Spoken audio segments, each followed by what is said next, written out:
நோய் எதிர்ப்பு சக்தி அதிகரிக்கக்கூடிய ஒரு சூப்பரான ஒரு மக்கானா வச்சுதான் இன்னைக்கு ஒரு ஸ்வீட் செய்ய போறோம். தீபாவளிக்கு இந்த வருஷம் புதுசா அடுத்த ஸ்வீட் நான் ரெடி பண்ணிட்டேன். ரொம்ப ரொம்ப டேஸ்டியா இருக்கு.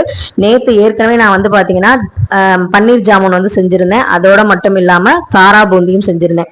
இன்னைக்கு அடுத்த ஸ்வீட் வந்து ரெடி ஆயாச்சு. இந்த மக்கானாவை நம்ம வந்து பாத்தீங்கன்னா நல்லா வந்து வெறும் வானலியில எதுவுமே எண்ணெய் விடாம நம்ம வந்து 2 நிமிஷம் வந்து பொன்னிறமா வறுத்து எடுத்துக்கலாம். ரொம்ப வந்து நிறமானோன்னு அவசியம் இல்லை. அதுக்கப்புறம் அதை வந்து நல்லா வந்து ட்ரையா பவுடரா வந்து அரைச்சுக்கணும். அரைச்சதுக்கு அப்புறம் அது கூடவே வந்து 10 பாதாம் 10 முந்திரி, இதோட பெனிஃபிட்ஸ் நமக்கு நல்லாவே தெரியும்.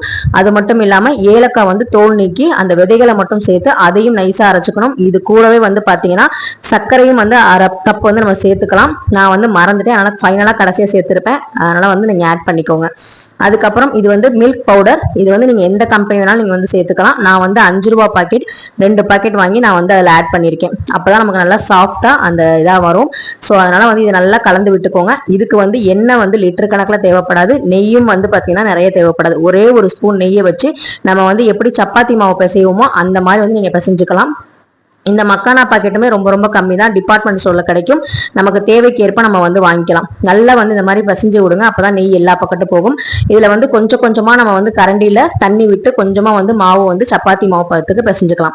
இதுக்கு வந்து கலர் ஆப்ஷன் வந்து எல்லாரும் கொடுத்தாதான் அந்த ஸ்வீட் வந்து பாத்தீங்கன்னா தீபாவளி ஸ்வீட்னா கலர்ஃபுல்லா இருக்கணுங்கிறதுக்காக நான் வந்து அந்த கிரீன் எசன்ஸ் வந்து பாத்தீங்கன்னா பிஸ்தா எசன்ஸும் லைட்டா வந்து பாத்தீங்கன்னா எல்லோ கலர் இருந்தா நல்லா இருக்குமே அப்படின்னு சொல்லிட்டு எல்லோ அந்த கேசரி பவுடரும் சேர்த்தேன். ஆனா வந்து பாத்தீங்கன்னா அது வந்து நான் சரியா வந்து கலர் வந்து வரல. அந்த பிஸ்தா கலர் தான் கரெக்டா வந்திருந்தது. உங்களுக்கு கலர் வேணாம் அப்படின்னா நீங்க ஸ்கிப் பண்ணிக்கலாம்.